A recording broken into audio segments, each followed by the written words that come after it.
और मून के सरफेस में जाके क्रैश लैंडिंग कर गया। उसके अलावा ये भी समझेंगे कि चंद्रयान 3 में इसरो ने ऐसे क्या क्या चेंजेस किए हैं कि इस बार पूरा भारत इतना कॉन्फिडेंट है कि चंद्रयान 3 इजीली सॉफ्ट लैंडिंग कर ही लेगा। देखो, ये मून का सरफेस है और ये चंद्रयान 2 का लैंडर है जिसका नाम है विक्रम। ये विक्रम लैंडर जो आज से 4 साल पहले मून के सरफेस पर क्रैश लैंडिंग कर गया था, वो इसरो के हिसाब से इस ट्रेजेक्टरी में जाना चाहिए था और काफी हद तक इसने उस एक्सपेक्टेड ट्रेजेक्टरी को फॉलो भी किया था। लेकिन एक तो इस पॉइंट पर और एक इस पॉइंट पर कुछ ऐसी गड़बड़ी हुई कि जो विक्रम लैंडर की ऑब्जर्व ट्रेजेक्टरी थी वो कुछ ऐसी निकल कर आई थी और ऑब्वियसली इन दिक्कतों की वजह से विक्रम लैंडर के सॉफ्टवेयर में ग्लिच आ गया और इसरो और करोड़ों देशवासियों ने जैसा सोच रखा था वैसा नहीं हुआ। आज से 4 साल पहले विक्रम लैंडर की लैंडिंग में जो दिक्कतें आई उनको समझना ऑलमोस्ट इम्पॉसिबल है अगर हम थोड़ा सा पीछे जाकर ये ना समझें कि इसरो की विक्रम लैंडर को सॉफ्ट लैंडिंग करवाने की एग्जैक्ट प्लानिंग क्या थी। धरती से ही शुरू करते हैं। इंडिया में इस जगह लोकेटेड है आंध्र प्रदेश और आंध्र प्रदेश में भी इस जगह लोकेटेड है सतीश धवन स्पेस सेंटर। चंद्रयान 2 को इस सतीश धवन स्पेस सेंटर से ही लॉन्च किया गया था और लॉन्च साइट कुछ ऐसी दिखती है। ये जो पूरा का पूरा इतना बड़ा सेटअप आप देख रहे हो, ये एक लॉन्च व्हीकल है। इस लॉन्च व्हीकल को LVM-3 बोला जाता है जिसका फुल फॉर्म है लॉन्च व्हीकल मार्क 3।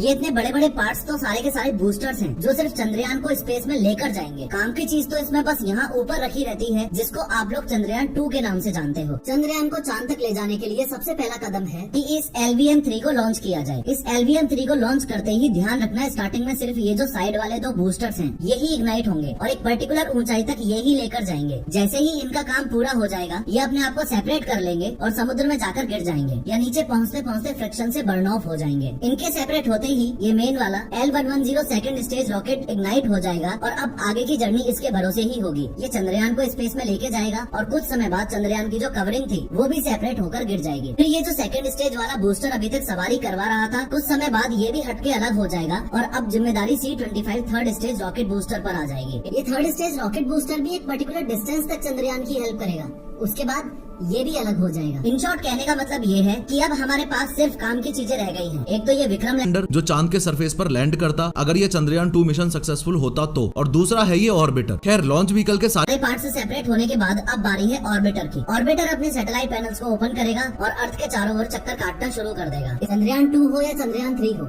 एक शब्द ऐसा है जो आपको बार बार सुनने को मिलेगा और वो शब्द है मैन्यूवर। इसका सिंपल सा मीनिंग ये होता है कि चंद्रयान की ऑर्बिट में या लैंडर में जो ये रॉकेट थ्रस्टर्स लगे हुए हैं रोटेशन करने में इनकी हेल्प ली जाएगी और ये ऑर्बिटर उस पाथ पर रहने की कोशिश करेगा जो इसरो ने इसके सॉफ्टवेयर में फीड किया है। इस कॉन्सेप्ट को और ढंग से समझना है तो ऐसे समझो कि ये अर्थ है और ये मून है और LVM-3 के या रॉकेट बूस्टर्स के सारे पार्ट्स हटाने के बाद जो लैंडर और ऑर्बिटर यहाँ तक पहुँच चुका था वो अब कुछ ऐसा पाथ तय करेगा। ध्यान से देखो कि अर्थ की ऑर्बिट में घूम घूम कर कैसे चंद्रयान अर्थ से डिस्टेंस